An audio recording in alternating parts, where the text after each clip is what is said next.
téléspectateurs. Nous avons aujourd'hui l'honneur de recevoir sur notre plateau Avraham Kadosh, directeur de l'association World Brit. Bonjour. Il va répondre à nos questions afin d'éclaircir ce sujet qui est « Peut-on être juif et non circoncis ?»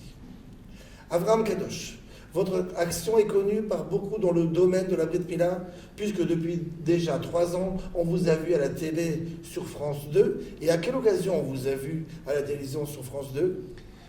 Bonjour à tous les téléspectateurs. Effectivement, nous sommes passés, c'était déjà en fin 2008, nous sommes passés à la télévision sur France 2, où Josy Eisenberg nous a fait une belle émission. Justement, il est venu, il s'est déplacé jusqu'en Israël pour montrer un petit peu ce problème de la Brit Mila chez les adultes. Il s'avère qu'en Israël, depuis 1990, par l'immigration de tous les juifs d'Europe de l'Est, effectivement, ce sont des dizaines de milliers de personnes qui ont réussi, grâce à cela, à faire leur Brit Mila. Et nous nous sommes rendus compte, effectivement, comme nous allons en parler tout de suite, que l'Europe était effectivement extrêmement touchée par ce problème.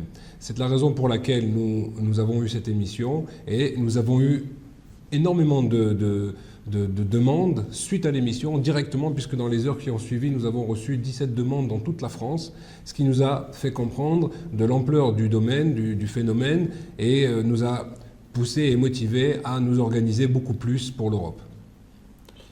Avraham Kadosh, on vous a entendu à la radio et on vous a lu dans plusieurs journaux. Pouvez-vous aujourd'hui succinctement expliquer le pourquoi de votre association et à quels besoins répond-elle ? Alors c'est important effectivement de savoir, et c'était un étonnement également pour nous au départ, de nous rendre compte en fait qu'un nombre important, très important même du peuple juif n'est pas circoncis. C'est pourtant la première mitzvah qu'un juif se doit de faire à l'âge de 8 jours normalement, mais il s'avère que nous allons voir cela en fonction des différents pays et en fonction des phénomènes historiques qu'il y a eu dans les différents continents. Mais nous nous sommes rendus compte qu'effectivement, beaucoup d'entre eux n'avaient pas eu la chance d'avoir fait leur Brit Mila à l'âge de 8 jours. Donc c'est la raison pour laquelle nous nous sommes décidés à nous organiser pour pouvoir répondre à cette demande de toutes ces personnes. Effectivement, on savait qu'il existait des pays comme notamment ceux de l'Europe de l'Est qui ont été touchés sévèrement par l'application de cette mitzvah qui est la circoncision et de par les pogroms qu'ils ont subis et les décrets staliniens qui interdisaient de pratiquer un tel acte. Mais en France, quelles sont les raisons de ce nombre important de juifs qui n'ont pas eu la chance d'avoir été circoncis ? Pour la France particulièrement, il faut savoir que ça fait déjà plus de 60 ans depuis l'après-guerre qu'effectivement, malheureusement, il y a eu un mélange et le nombre de mariages mixtes s'est mis à augmenter petit à petit jusqu'à atteindre un taux qui est hallucinant aujourd'hui de près de 80% en province pour la France, ce qui est énorme. Et c'est la raison pour laquelle en fait nous nous retrouvons aujourd'hui avec chaque année des centaines de naissances de jeunes juifs, puisque un juif, même s'il n'est pas circoncis, est juif à part entière, il faut le savoir. Cependant, il y a quelque chose qui lui manque, comme nous allons en parler tout de suite, et quelque chose qui est extrêmement important, quel que soit son degré de religiosité. Et il faut savoir qu'en fait, ces jeunes-là n'ont pas choisi cela. En règle générale, effectivement, c'est le père qui refuse de faire un tel acte sur son fils ou de mettre la marque de ce peuple-là auquel appartient la maman, puisque nous nous occupons uniquement de personnes juives et pas du tout de convertis, c'est important de le savoir, mais uniquement des enfants ou des jeunes, voire même des adultes, donc dont la mère est juive, voire même les 2 parents, et qui pour X ou Y raison n'auraient pas effectué la Brit Mila. Il est vrai qu'il ne doit pas être facile pour ces jeunes ou moins jeunes de faire appel à vous pour subir une telle intervention chirurgicale. Comment arrivez-vous à les persuader de franchir et passer ce pas ? Alors il faut savoir qu'il faut complètement dédramatiser cette notion de Brit Mila. C'est vrai que ça fait peur pour une personne, parce que personne n'a envie de subir une opération chirurgicale, d'accord ? Surtout cet endroit-là, c'est pas évident du tout, je le comprends. Mais il faut savoir que nous nous sommes organisés de façon à utiliser des chirurgiens extrêmement professionnels qui ont dans leur sac des milliers de Brit Milot qui ont été faites dans différents pays souvent. Et deuxièmement, nous faisons attention à tout le côté médical, comme quoi tout soit fait au maximum pour que l'esthétique également soit respectée. C'est important pour nous, de façon à ce que la chose se fasse rapidement et professionnellement. Il faut savoir déjà aussi qu'il n'y a pas de douleur. C'est la plupart des témoignages que vous pourrez regarder qui ont été faits par nous-mêmes, les gens sont extrêmement étonnés, les jeunes, quel que soit l'âge, ils pensaient que c'était beaucoup plus douloureux que ça. Beaucoup nous ont avoué que c'était nettement moins douloureux que d'aller chez le dentiste, pour vous dire. Donc il faut savoir que ça se passe en anesthésie, en règle générale en anesthésie locale, et c'est important, nous tenons à ce que ça soit local, d'abord parce que pourquoi mettre en danger le patient? Il n'y a pas besoin du tout pour une telle intervention de faire une anesthésie générale. Deuxièmement, il est extrêmement important pour nous que la personne vive ce moment parce que c'est un moment extrêmement intense et puissant. Et c'est ça que tous les jeunes nous ont remercié de ne pas avoir fait justement une anesthésie générale pour un tel acte parce qu'en fait, ils voulaient réaliser ce qu'ils faisaient et c'est quelque chose d'extrêmement émouvant et qu'eux-mêmes ressentent. Donc ça, c'est le deuxième point qui est extrêmement important. Troisième point également, il faut savoir que nous faisons cela sans rien faire payer à la personne, les personnes qui n'ont pas souvent les moyens de faire une telle intervention. Et il faut savoir que nous n'utilisons en rien la sécurité sociale, puisque la Brit Mila, la circoncision, quelle que soit la personne, n'est pas un acte couvert par la sécurité sociale. Donc nous débrouillons à être complètement indépendants de ce côté-là pour pouvoir faire cette mitzvah comme il faut, comme il se doit. Je reviens sur vos paroles d'un point de vue halachique, d'après la loi. Est-ce qu'il y a une différence entre une personne qui a été anesthésiée pour l'accomplissement de cette mitzvah ou il n'y a pas de différence? Est-ce qu'il doit être conscient ou il n'est pas nécessaire qu'il soit conscient? Non, il n'y a pas de nécessité à ce qu'il soit conscient. Et, il y a une nécessité, justement, d'après la halakha, comme quoi il doit y avoir du sang, mais même pour un petit bébé, c'est comme cela. Mais par contre, il n'y a pas non plus de notion comme quoi ce soit être douloureux. Il n'y a pas écrit comme quoi la personne... et d'ailleurs, il faut savoir que c'est nettement moins douloureux que ce que les gens pensent. Mais par contre, il est important de réaliser qu'en fait, la personne qui n'a pas fait la Brit Mila est une personne juive à part entière, mais qui serait comme dans une bulle, je dirais, qui l'empêche de ressentir véritablement son vécu. Et ça, on s'est rendu compte comme quoi il y avait des changements extrêmement importants après la Brit Mila, où les gens nous l'avouent et nous le disent, parce que bon, nous on n'a pas eu cette chance-là, on a fait ça à l'âge de 8 jours, donc on n'était pas conscient pour cela. Mais il faut savoir que c'est un acte qui est extrêmement grand, c'est un acte où les prières sont extrêmement reçues, puisque c'est se donner complètement pour cet acte-là, de fait, c'est le premier lien en fait d'appartenance au peuple juif, mais il faut savoir que la notion de Brit Mila est bien plus profonde que du côté hygiénique ou du côté esthétique, le fait d'avoir une appartenance physique avec le peuple. Il faut savoir que la notion de Orla n'est apparue qu'après la première faute du premier homme. L'homme a été créé d'une façon parfaite par Dieu et il était circoncis. C'est uniquement lorsqu'il va fauter et donc que la mortalité va venir sur lui, la notion de mortalité puisqu'il était auparavant éternel, donc la orla, c'est-à-dire le prépuce, va revenir sur son membre. Et c'est de là qu'en fait, l'ordonnance va venir plus tard de la part d'Akadosh Baruch Hu de faire revenir la personne à cette perfection, et notamment le juif, puisque c'est le peuple qui a été choisi pour arriver à cette perfection-là.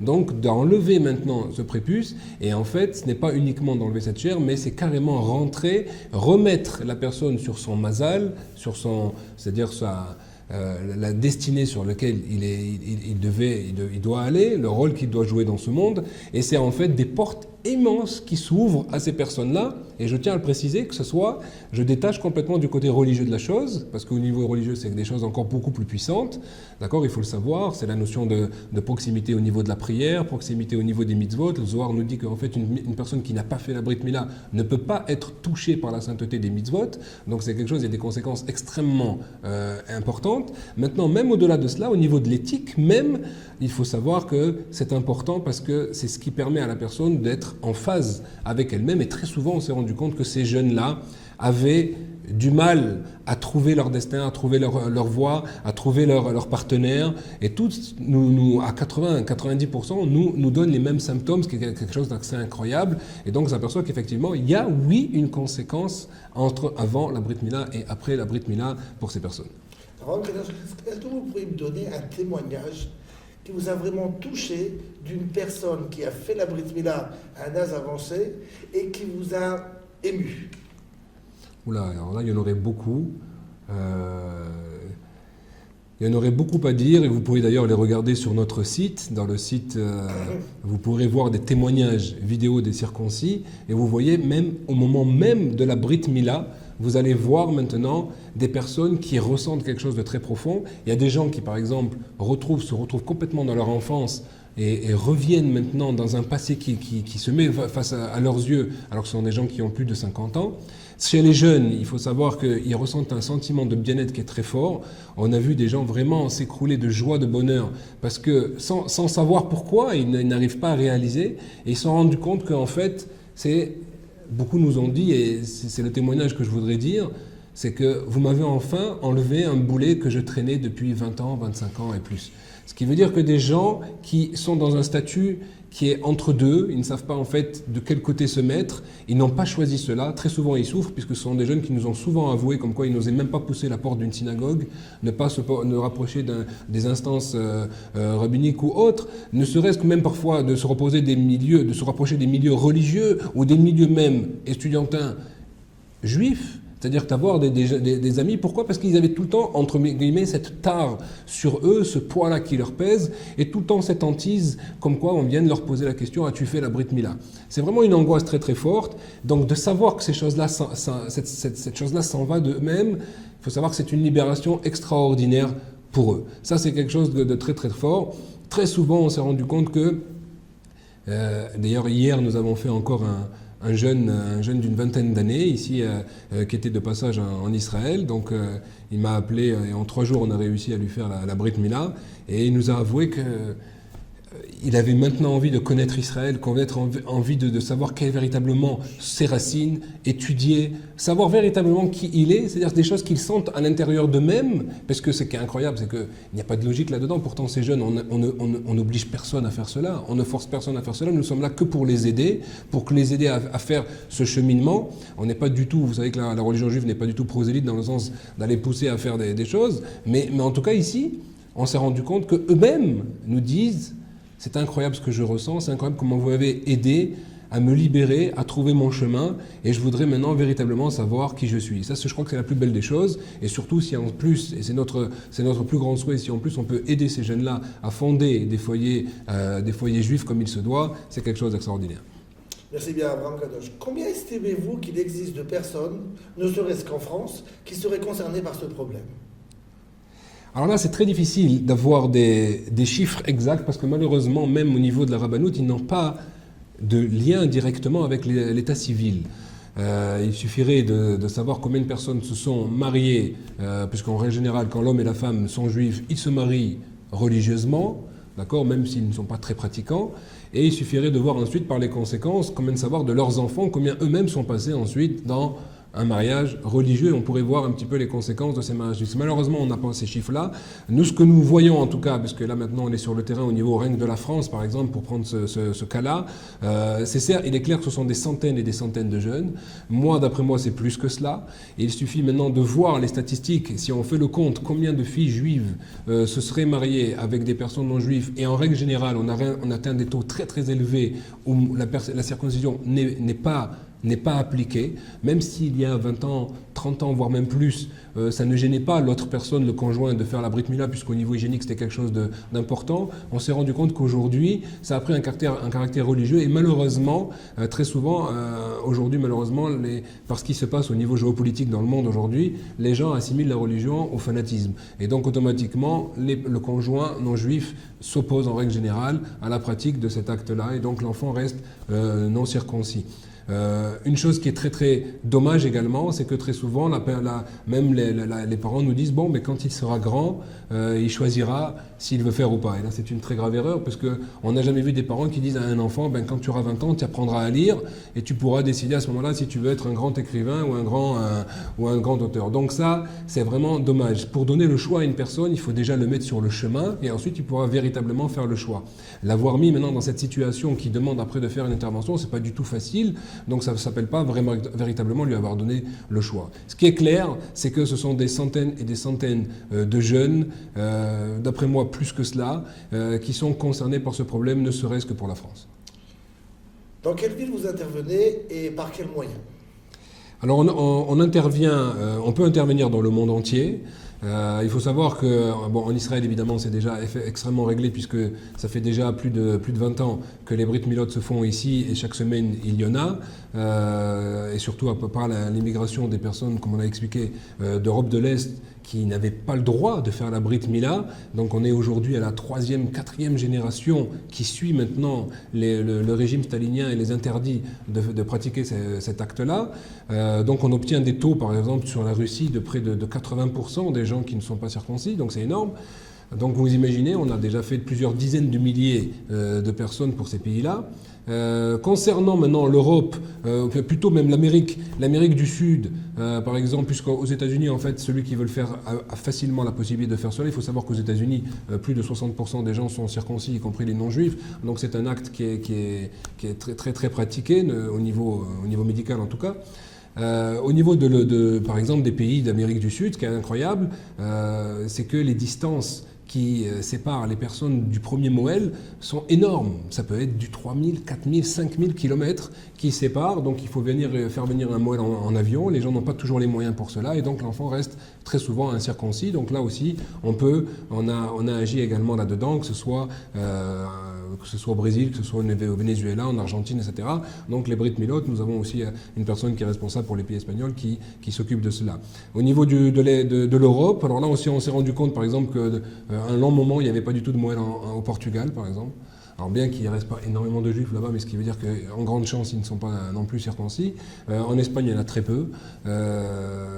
Et en France, et maintenant la France et le reste de l'Europe, l'Angleterre, la Belgique, etc. Donc le problème, c'est effectivement le problème des mariages mixtes. Donc là, on s'organise par rapport à cela. Nous avons déjà reçu, on est bien organisé maintenant sur la France dans toutes les villes, mais on peut faire cela. On a eu des demandes également au niveau des dom-toms, la Guadeloupe, etc. Donc on va répondre à ces demandes également. Et là maintenant, nous avons des demandes sur l'Allemagne, sur l'Angleterre et la Belgique. Donc on va essayer aussi de s'organiser là-dessus. Il suffit d'avoir maintenant de bonnes relations avec les chirurgiens, de faire cela comme il faut en clinique privée pour pouvoir faire rentrer le SANDAC également avec nous, pour pouvoir rentrer dans le bloc opératoire, pour que ça soit quelque chose de convivial, que la personne se sente soutenue. Et c'est ça qui est extrêmement important pour nous, et c'est ce que témoignent d'ailleurs les jeunes, c'est qu'ils ont apprécié la chose. Pourquoi? Parce qu'ils se sont sentis soutenus, aidés et sans arrêt guidés dans ce cheminement, et c'est extrêmement important pour nous cela. Combien coûte une telle intervention aux patients qui s'adressent à vous pour accomplir cette mitzvah de la Brit Mila? Alors ça, c'est un des fers de lance justement de notre association, de l'association World Brit, c'est que nous demandons aucunement rien de participation financière de la part du patient. Ce sont des Brit Milot qui nous coûtent à nous assez cher. Et il faut savoir que nous sommes à des moyennes de plus de 1000 € par personne aujourd'hui. Il faut savoir que les gens ne sont pas au courant, mais prendre un bloc opératoire pour 45 minutes ou pour une intervention, c'est de l'argent. Il y a aussi parfois des honoraires, et souvent les honoraires des chirurgiens, de l'anesthésiste. On a des personnes, et notamment sur Paris avec le professeur Hardy, qui nous fait vraiment la bonté à chaque fois de nous faire ces interventions gratuitement, qui ne prend pas d'honoraires pour lui. Nous avons uniquement à payer les frais de la clinique. Ce sont des frais qui, quand même, oscillent entre 500 et 800 € quand même par personne. Et ensuite, donc, il y a aussi d'autres frais parfois où, si la personne n'a pas les moyens de venir jusqu'à la clinique, on le fait venir d'une autre ville. Donc, nous faisons tout pour qu'il n'y ait aucun frein au niveau financier de la part de ces personnes-là. C'est trop souvent des jeunes qui sont étudiants, qui n'ont pas du tout les moyens de sortir 1000 € pour aller faire une telle intervention. C'est déjà difficile psychologiquement de faire cela, de faire le pas. Et nous les aidons pour cela. Et croyez-moi, ensuite, ils nous remercient énormément parce qu'ils se rendent compte que c'était beaucoup plus facile que ce qu'ils ne croyaient.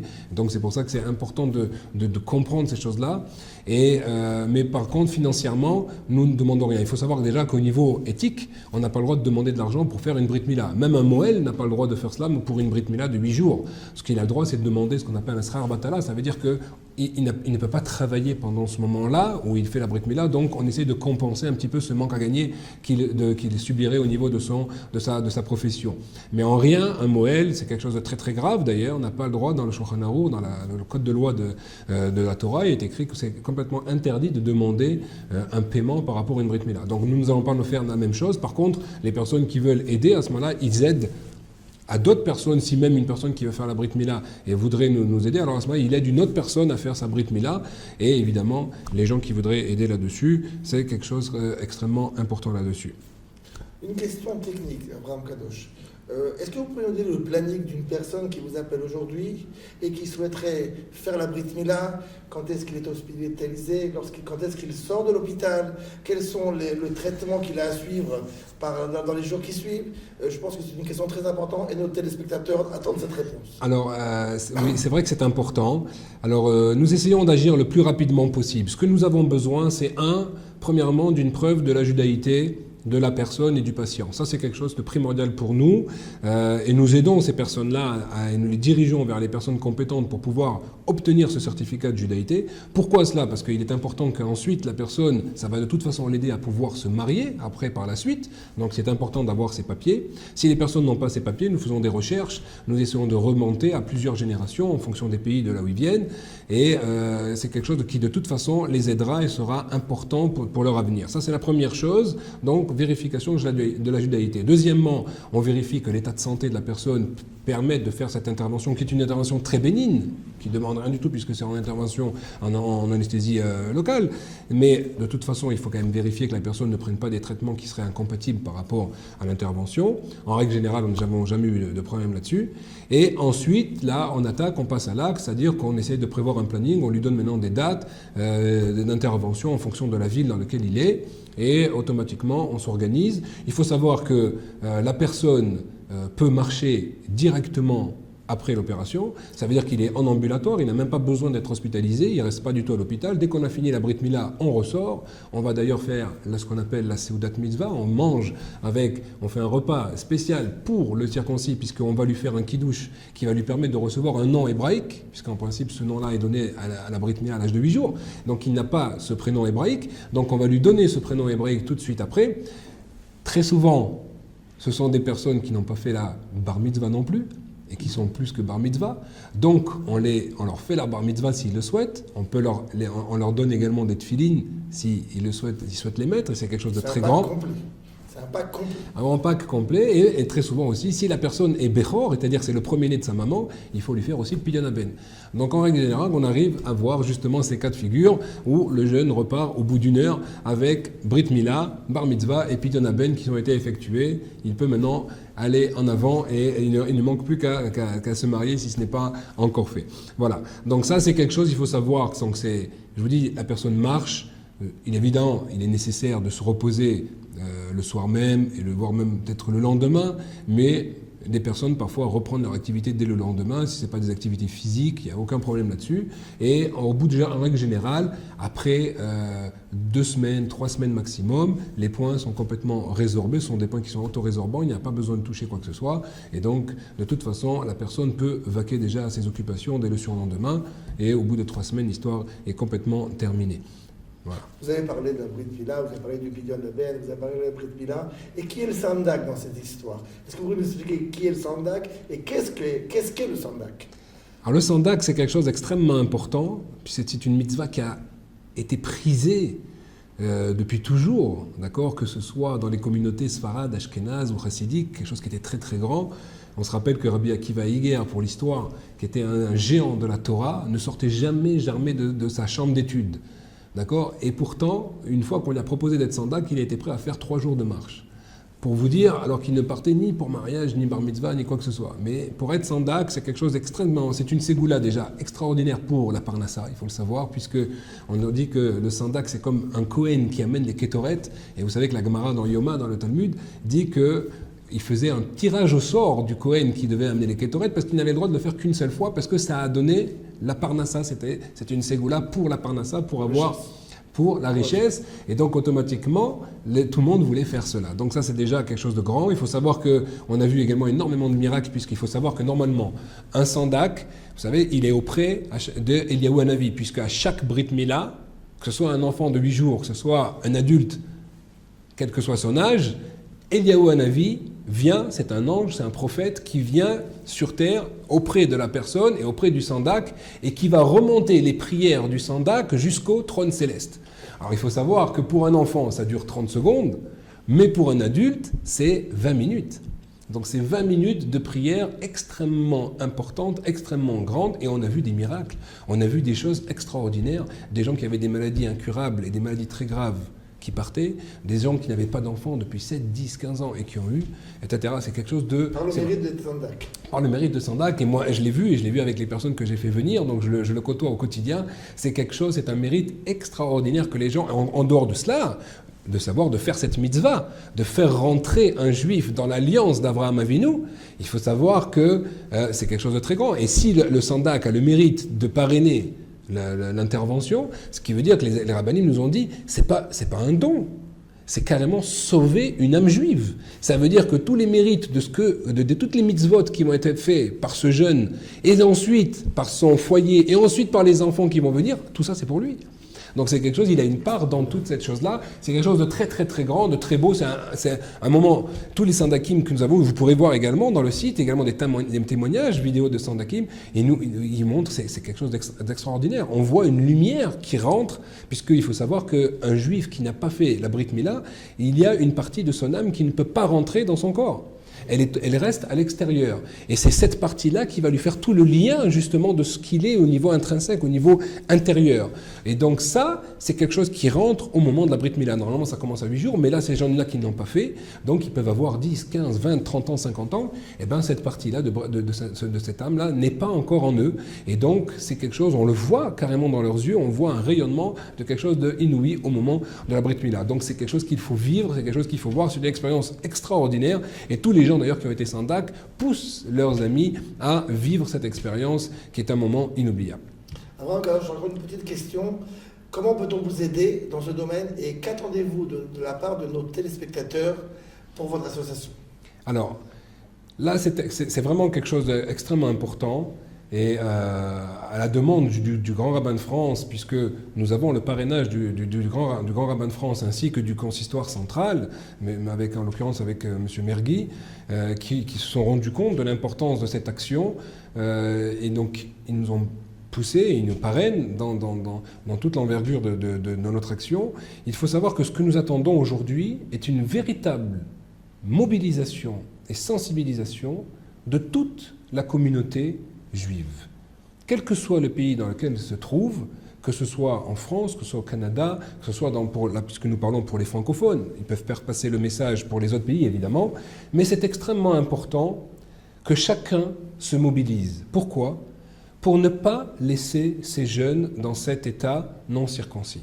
Même si vous pensez que ce sont des jeunes qui sont peut-être loin, croyez-moi, ce sont des jeunes qui très souvent souffrent, n'osent pas avouer, mais c'est une souffrance qui est forte. Ils ne se sentent ni d'un côté de leur peuple qu'ils se savent juifs parce qu'on leur a dit que leur mère est juive, et ils savent qu'ils le sont, et ils le ressentent très souvent, mais ils ne savent pas comment l'expliquer. D'un autre côté, ils n'ont pas fait la Brit Mila, donc ils ont honte de ne pas être comme les autres, et donc n'osent pas se rapprocher des milieux juifs. C'est une douleur comme ça d'être entre les deux. Il faut savoir que d'après la halakha, tout juif qui connaît une personne juive non circoncise a l'obligation de lui faire sa Brit Mila. Ou, s'il ne peut pas le faire, d'en parler à des instances. C'est pour ça que nous demandons aujourd'hui, donnez-nous les coordonnées de ces jeunes-là. Vous resterez dans l'anonymat, puisqu'on sait que parfois ça peut amener des dissensions ou quoi que ce soit, donc nous gardons l'anonymat des personnes, d'accord ? Ce qui nous intéresse, nous, uniquement, c'est d'essayer d'aider ces jeunes. Peut-être ça ne va pas marcher, mais très souvent on s'aperçoit qu'on a des résultats extrêmement forts. Pourquoi ? Parce que les gens en fait n'osent pas eux-mêmes faire cette démarche. Ces jeunes n'osent pas faire le premier pas. Nous devons les aider à cela. Quel que soit l'âge de la personne, nous devons chacun nous mobiliser pour nous donner au moins, pour donner à l'association World Brit les coordonnées de ces gens-là, nous donner un petit peu leur vécu, etc. Ce qu'ils savent, même s'ils ne savent rien, peu importe, nous ferons leur enquête. Nous essayons, évidemment, d'une façon très respectueuse, d'aller vers ces gens-là et de leur proposer cette chose-là. Nous n'imposons rien du tout à ces jeunes, mais nous leur proposons maintenant et nous rendons compte que très souvent, les gens nous disent « mais je n'aurais jamais cru qu'on aurait pu m'aider dans ce cheminement ». C'est quelque chose que j'avais en moi, mais j'aurais jamais osé en parler à quelqu'un d'autre. Donc, il faut le faire. Il faut se mobiliser. Nous n'avons pas le droit de laisser ces jeunes, parce qu'il faut savoir que, d'après nos statistiques, tous ces jeunes qui n'ont pas fait la Brit Mila sont voués à une assimilation quasi certaine. Ça veut dire que ce sont des jeunes que nous perdons de notre peuple, et donc c'est une situation qui est assez grave. Il y a, je crois, aujourd'hui près de 300 000 juifs que nous perdons par an. Dans le monde, c'est énorme. Et après, les gens s'étonnent pourquoi nous sommes encore aujourd'hui que 15 millions. Mais si à chaque fois, il y en a énormément qui partent dans le décor, entre guillemets, donc voilà pourquoi nous sommes si peu encore aujourd'hui. Nous pouvons aujourd'hui, uniquement par la Brit Mila, nous avons au niveau statistique plus de 80% des jeunes après la Brit Mila qui reviennent vers les communautés d'eux-mêmes, qui ont envie de savoir, qui ont envie de s'intéresser, qui ont envie de pouvoir ne pas avoir honte d'un jour de mettre un talit sur eux et d'aller prier dans une synagogue, alors qu'ils n'auraient jamais osé le faire, qui pensent qu'il s'est interdit de monter à la Torah lorsqu'on n'a pas fait la Brit Mila, ce qui est complètement faux.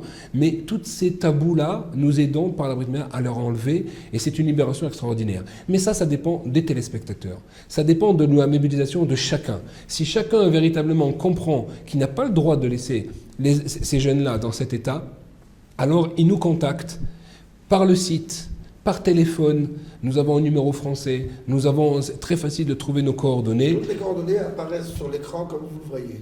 Donc à travers ces coordonnées, n'hésitez pas, appelez-nous, donnez-nous maintenant les coordonnées de ces jeunes-là. Nous allons essayer de les aider et vous allez voir que pourtant on a eu des cas, je vous garantis, même dans la maman nous disait mon fils est tellement loin, il est en Bretagne, au fin fond de la Bretagne, vous ne pourrez jamais l'attraper, je ne sais pas comment il s'en sensibilise. Et pourtant, après lui avoir parlé une fois, deux fois, les jeunes nous disent mais je ne savais pas que c'était ça d'être juif.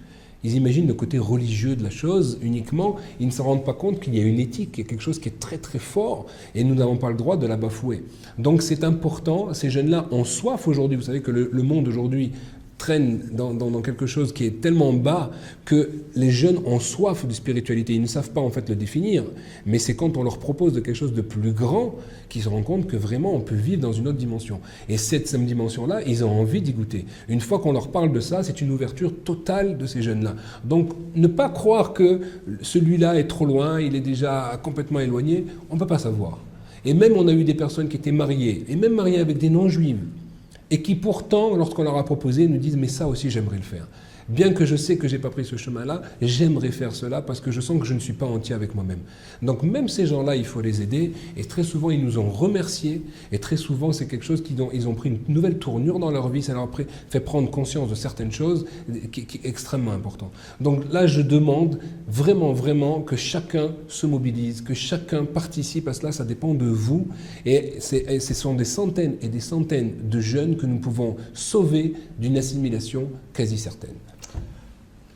Nous remercions Avraham Kadosh pour son intervention sur notre plateau. Je vous remercie à vous. Nous annonçons dès aujourd'hui que dans une prochaine émission, nous écouterons ici un témoignage vivant d'une personne qui a accompli la Brit Mila.